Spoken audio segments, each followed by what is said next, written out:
Në një deklarat për mediat këtë të martë nga selia e Partisë Demokratike, Sali Berisha u ndal tek zhvillimet e fundit të protestave të opozitës, duke cilësuar ato si tërësisht paqësore dhe duke hedhur poshtë pretendimet për efektiv policie të plagosur. Berisha akuzoi autoritetet për, sipas tij, inskenim dhe manipulim të situatës në teren.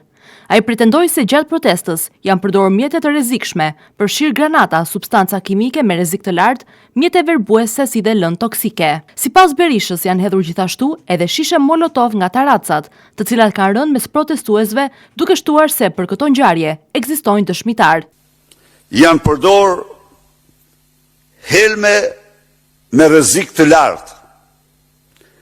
Janë përdorur granata si që i pat, janë përdor pluma gome, janë përdor vërbus ariu dhe helme tjera toksike. Janë hedhur nga taracat shishe molotov në mes të protestuesve. Janë hedhur nga taracat me dëshmitar të gjitha këto. Në deklaratën e tij, kreu i Partisë Demokratike tha se opozita mbetet e vendosur për të vijuar me protesta paqësore dhe paralajmëroi organizimin e një tjetër proteste kombëtare.